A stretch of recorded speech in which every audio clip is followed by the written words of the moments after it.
नमस्कार, मैं हूं देवांजलि मोइत्रा। वाराणसी के सांसद और देश के प्रधानमंत्री नरेंद्र मोदी से जिस तरह वेदों विद्या को महत्ता देते हुए काशी हिंदू विश्वविद्यालय के वैदिक विज्ञान के लिए नए भवन की सौगात दी थी, अब वही वैदिक विज्ञान भवन देश को मौसम की जानकारी भी देगा। वैदिक विज्ञान केंद्र वेद शास्त्र, ज्योतिष और अंक शास्त्र के आधार पर मौसम के पूर्वानुमान की जानकारी के साथ ही भूकंप, त्रासदी और पर्यावरण की जानकारी देगा। बीएचयू के वेद विद्या केंद्र के नवनिर्मित भवन के कृषि और पर्यावरण विभाग में ये गणना की जाएगी। केंद्र के कोऑर्डिनेटर डॉक्टर उपेंद्र द्विवेदी ने बताया कि हम वेदों के आधार पर मौसम की सटीक जानकारी देंगे।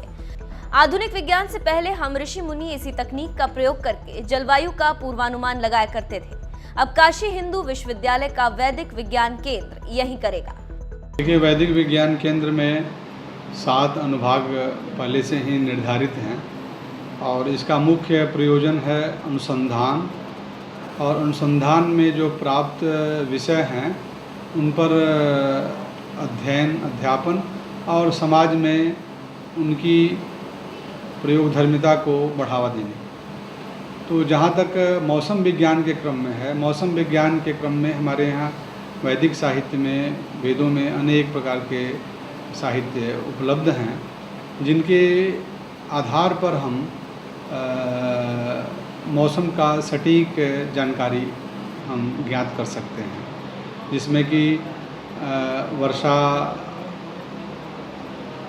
या अनेक प्रकार के जो मौसम विज्ञान से संबंधित जो विषय हैं, खेती से संबंधित और जलवायु से संबंधित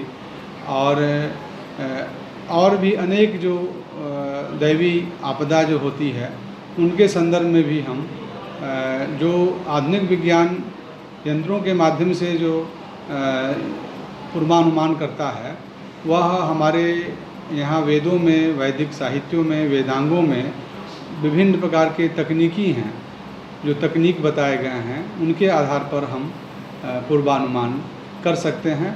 उस पर हम काम करेंगे, वैदिक विज्ञान उस पर काम करेगा और मुझे लगता है कि निश्चित रूप में हम सफल होंगे। उदाहरण के तौर पर जैसे आप हमारे यहाँ पंचांग का जो निर्माण होता है, सूर्योदय, सूर्यास्त, चंद्र ग्रहण, सूर्य ग्रहण आदि का जो मान का जो हम आधार बनाते हैं वह हमारे यहाँ हजारों वर्ष पहले ऋषियों ने जो एक मेथड दिया है, जो एक तरह से प्रोग्रामिंग हमको बना करके दिया है, उसी के आधार पर हम अंकगणित का हम गणना करते हैं और उसके आधार पर सूर्योदय, सूर्यास्त, सूर्य ग्रहण, चंद्र ग्रहण इत्यादि अनेक जो मापन है उसका आधार बहुत सटीक घटता है। तो उसका आधार मेरे समझ में जो हमारे भूगर्भ का जो विषय है, जो मौसम का जो विषय है या संपूर्ण जो है वृष्टि विज्ञान का जो विषय है, इन सबको मिला करके जो हमारे यहाँ ज्योतिष शास्त्र में विशेष रूप से और साथ में जो जियोफिजिक्स है प्राचीन जो वैदिक दृष्टि से, उनके माध्यम से जो है हम इस पर कार्य करेंगे और आने वाले समय में मौसम विज्ञान का ज्ञान वैदिक विज्ञान के माध्यम से, वैदिक विज्ञान केंद्र के माध्यम से समाज में पहुंचेगा। कब तक शुरू हो सकता है?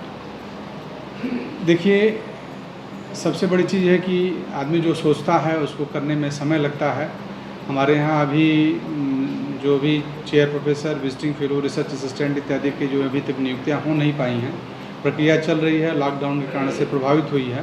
तो जैसे ही चयन प्रक्रिया हो जाएगी तो हमारे यहाँ जो मूल एक जो इस सेंटर का अनेक लक्ष्य रखे गए हैं, उनमें से प्रमुख लक्ष्य है मौसम विज्ञान पर कार्य करने का।